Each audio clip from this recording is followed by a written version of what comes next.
Fala galera, beleza? Eu sou o Putz e trago outro vídeo falando dos emblemas do Pokémon Unite. Os emblemas foram introduzidos no primeiro aniversário do jogo e trouxeram algumas possibilidades novas de customização de builds, com bônus de efeitos nos status. Na ocasião, eu fiz um vídeo explicando o básico dessa função, com algumas dicas de como usar ela. Agora, quase um ano depois, vou entrar em mais detalhes e em 3 tópicos vou explicar por que a maioria dos emblemas não é tão útil assim e quais são as cores mais efetivas, para que você faça o melhor uso matematicamente possível desta mecânica. Bora lá! Primeiro tópico, os 4 principais problemas com os emblemas. Em primeiro lugar, não há emblemas suficientes de certas cores para melhorar o máximo possível os status que eles afetam. Isso ocorre com os emblemas cinza e azul marinho. É claro que isso pode mudar com a inclusão de novos emblemas no futuro, mas não há previsão disso no momento. Em segundo lugar, não há emblemas suficientes de cores duplas para maximizar os bônus de certas combinações de cores. Por exemplo, só existe um emblema vermelho duplo, o Houndoom, e um amarelo duplo, os Zapdos, o que dificulta variar builds com essas duas cores. Na verdade, as únicas cores que têm uma variedade grande são branco, verde e marrom. Em terceiro lugar, não há emblemas o suficientes de certas cores para que haja variedades dos status que são afetados. Por exemplo, a maioria dos emblemas cor-de-rosa diminui a velocidade de movimento, e dos amarelos diminuem HP ou ataque. Então builds com essas cores prejudicam em muito esses status. E por fim, as mudanças de status de certas cores simplesmente não são significativas o suficiente para importarem mais do que os bônus de HP ou dos status ofensivos, que são os melhores bônus do jogo. Segundo tópico, as únicas cores de emblemas que realmente importam. Branco é, de longe, a cor mais útil do jogo, quando se leva em conta números brutos. Isso porque um bônus de 2% de HP que você obtém com 4 emblemas brancos é aplicado ao seu HP total existente, que é um número por volta da casa dos milhares. O aumento de 4% de defesa que você obteria com 4 emblemas azuis ou roxos para defesa especial seria aplicado a um status na casa das centenas.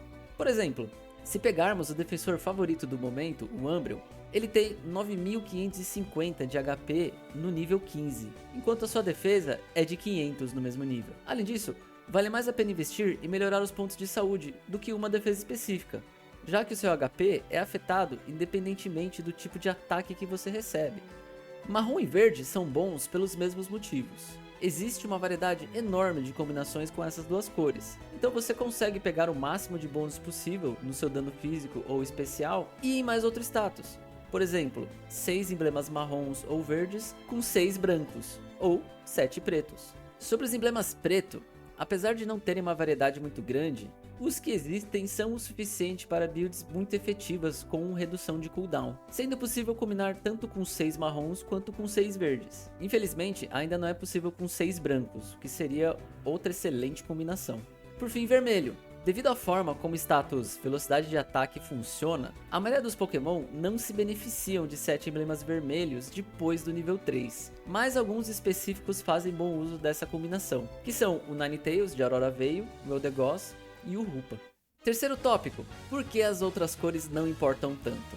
Sobre o bônus dos emblemas amarelo, eles só funcionam fora de combate, e não existem muitos casos em que uma velocidade de movimento extra de 6 a 8% fora de combate seja mais benéfica do que uma adição de 10 pontos no seu status de ataque. É um bônus que não é ruim, mas seria melhor simplesmente usar a Float Stone no lugar e combinar com ela emblemas para aumentar outros status. Mas, para não dizer que é uma cor totalmente inútil, existem alguns casos em que eles funcionam até certo ponto, que são com Pokémon que invadem a jungle, e aí vale a pena trocar a ofensividade por movimentação, para atrapalhar o jungler do outro time, como com o Greedent, ou com o Inteleon, que não precisa do ataque físico, pois seus ataques básicos são calculados com base no ataque especial, e você pode usar o movimento bônus dos emblemas amarelos para se posicionar melhor na partida, ou até mesmo invadir a jungle oponente também. Sobre azul e roxo, já abordei quando expliquei por que o branco é melhor do que eles. Já o problema dos emblemas cinza é parecido. Mesmo míseros 120 pontos de saúde extra já superam uma redução de dano de menos 6 por acerto.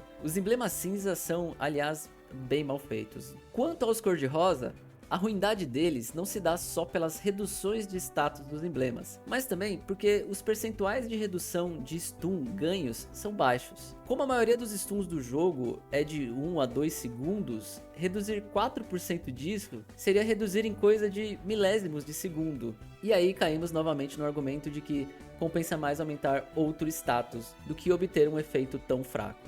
E a lógica é parecida para os emblemas azul marinho. Você vai economizar pouquíssimos segundos de cooldown em ultis com mais de 100 segundos de recarregamento.